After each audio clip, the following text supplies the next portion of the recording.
Français, ça ira. Ouais. En picard peut-être. Mika, bah déjà dites-nous comment ça va dans ce Giro. Ça va bien, le début de Giro s'est bien passé. On arrive sur des étapes qui me conviennent beaucoup mieux maintenant, avec une troisième semaine difficile et une étape aujourd'hui où il y a quelques incertitudes. On sait que les sprinters passeront pas, mais il y a une bosse à 30 km de l'arrivée. Je ne sais pas si sans doute l'échappée ira au bout. Voilà, il va falloir batailler pour essayer d'être à l'avant et c'est l'objectif collectif.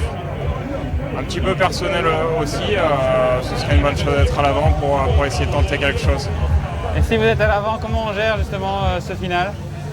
Comment? Si vous êtes devant, comment on gère ce final justement? Parce qu'il y a des bosses au début, un peu moins à la fin quand même. Ouais, c'est vrai que c'est pas une étape qui me convient à 100% parce que la dernière difficulté est à un peu plus de 30 km de l'arrivée. Donc je sais que je m'y comporte très bien, mais derrière il faut avoir une petite pointe de vitesse. Ça conviendra sans doute mieux à Andrea Vendrame. Mais l'idéal ce serait peut-être que je sois devant avec lui dans un gros groupe de 15-20 coureurs. Mais en tout cas je pense qu'il faudra une pointe de vitesse pour aller s'imposer à Gênes. En 2011, on est passé sur ces routes où Wouter Wellandi a perdu la vie. Quel est le sentiment? Vous étiez là. Quel est le sentiment de revenir là?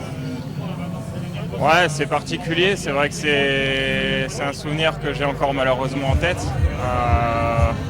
Je me souviens l'apprendre une fois arrivé dans le bus. Il y avait Christophe Lemaivel dans l'équipe qui parle très bien italien et il avait compris la télé étant allumée sur la rail, on avait compris que la chute avait été tragique et lui nous l'apprenait.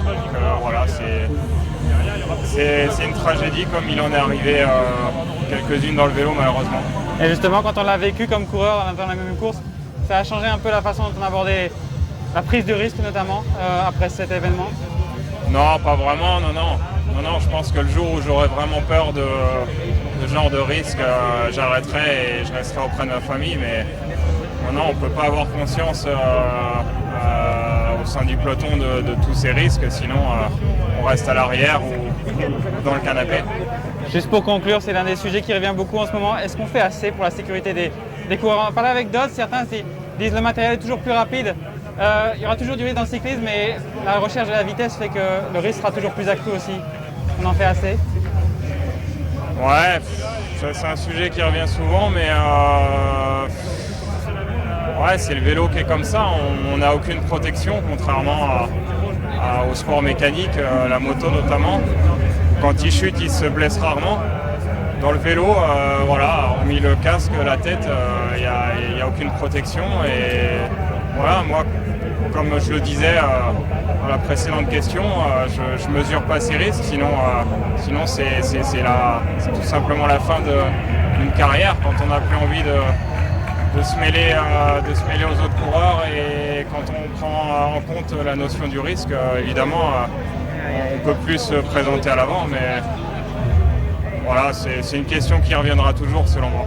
Juste pour conclure et pour revenir pour aujourd'hui, pour les objectifs d'aujourd'hui, quel est un peu quelle est la dynamique du peloton? Parce qu'on le voit à chaque fois l'échappée, on dit qu'elle va prendre beaucoup de temps, puis finalement tout d'un coup ça s'arrête un peu.